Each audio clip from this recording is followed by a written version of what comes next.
पुरुषोत्तम मास में पतित पावनी पंचकोशी यात्रा सभी पापों से मुक्ति प्रदान करने वाली। उमाशंकर गुप्ता।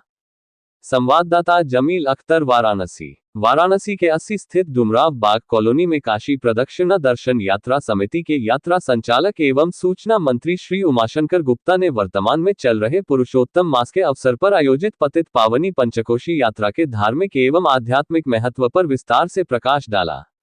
उन्होंने कहा कि सनातन धर्म में पुरुषोत्तम मास का अत्यंत विशेष महत्व है तथा इस मास में किए गए धार्मिक कार्य, जप, तप, दान और यात्रा का फल कई गुना अधिक प्राप्त होता है। उन्होंने बताया कि पंचकोशी यात्रा काशी की प्राचीन धार्मिक परंपराओं में से एक है, जिसे भगवान शिव की नगरी की पवित्र परिक्रमा भी कहा जाता है। धार्मिक मान्यताओं के अनुसार यह यात्रा श्रद्धालुओं को आध्यात्मिक शांति, पुण्य तथा समस्त पापों से मुक्ति प्रदान करने वाली मानी जाती है।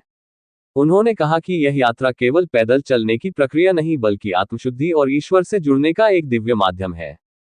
श्री उमाशंकर गुप्ता ने बताया कि यात्रा का संकल्प मणिकर्णिका घाट से लिया जाता है, जिसका विशेष धार्मिक महत्व है। मणिकर्णिका को मोक्षदायिनी भूमि माना जाता है। मान्यता है कि यहां से श्रद्धा और विश्वास के साथ संकल्प लेकर यात्रा प्रारंभ करने वाले श्रद्धालुओं पर भगवान शिव की विशेष कृपा बनी रहती है।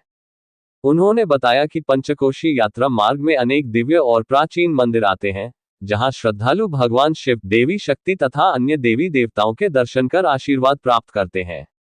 यात्रा के दौरान विभिन्न धार्मिक स्थलों पर पूजा अर्चना, भजन कीर्तन और आध्यात्मिक अनुष्ठानों का आयोजन भी किया जाता है। उन्होंने श्रद्धालुओं से आह्वान किया कि वे पुरुषोत्तम मास की इस पुण्यकारी यात्रा में शामिल होकर काशी की दिव्य परंपरा और आध्यात्मिक ऊर्जा का अनुभव करें। तो अपना परिचय बता दीजिए। हमारा नाम उमाशंकर गुप्ता है। मैं काशी प्रदक्षिणा दर्शन यात्रा समिति के यात्रा संचालक एवं सूचना मंत्री हूँ। हमारी यात्रा धर्म सम्राट स्वामी करपात्री जी के शिष्य ब्रह्मलीन मंदिर स्वामी शिवानंद सरस्वती जी के द्वारा यह सन 1972 से संचालित है। वो 2014 में ब्रह्मलीन हो गए। उसके बाद उन्हीं के सानिध्य में हमने 30 वर्ष से जो है, और ये हमारी 54 वर्ष काशी में परिक्रमाएं चल रही हैं और 30 वर्ष से हम उसको स्वयं चला रहे हैं। और आज हमारे स्वामी जी के आशीर्वाद से ये यात्रा जो है निरंतर चल रही है। काशी में निःशुल्क यात्राएं भी हम कराते रहते हैं। महाराज जी, इस समय पतित पावनी पंचकोशी यात्रा का महात्म्य तमाम देखा जा रहा है। पुरुषोत्तम मास में महिलाएं निकल रही है, आप भी प्रतिनिधित्व करते हैं, कितना महत्व रखता है गुरु जी पुरुषोत्तम मास में? पुरुषोत्तम मास में विष्णु भगवान का दर्शन पूजन होता है और काशी के लिए सबसे बड़ा यहाँ की पंचकोशी यात्रा है। यहाँ काशी की पंचकोशी यात्रा करने के लिए पूरे देश विदेश हर जगह से लोग आकर के काशी की पंचकोशी यात्रा कर रहे हैं। पुरुषोत्तम मास में पंचकोशी यात्रा का बड़ा महत्व है और पूरा एक प्रतिदिन जो है 5000 10,000 व्यक्ति जाकर के काशी की पंचकोशी यात्रा कर रहे हैं और उसका लाभ ले रहे हैं। इस यात्रा में कहाँ से लोग आते हैं? इस यात्रा में समझ लीजिए देश के कोने कोने से लोग आते हैं। पुरुषोत्तम मास जब लगता है पहले से ही अपनी तैयारी किए रहते हैं कि हमको काशी चलना है, काशी पंचकोशी यात्रा करनी है, तो ये आकर के काशी पंचकोशी यात्रा अवश्य करते हैं। इसके करने से इनके परिवार की जितनी पाप दोष कष्ट पीड़ा सब दुख कष्ट हो जाता हर लेते हैं प्रभु, और वो अपनी मंगल कामना लेकर के अपने जाते हैं। भक्तों को संदेश? भक्तों के लिए यही संदेश है कि काशी में जो है पंचकोशी यात्रा आके करें।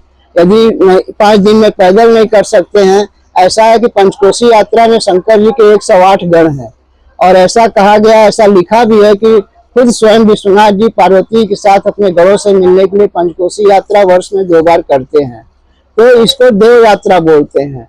तो यदि हम लोग को एक तुच्छ प्राणी मानव है तो अपने समय में यदि है तो उसको पंचकोशी यात्रा अवश्य करनी चाहिए।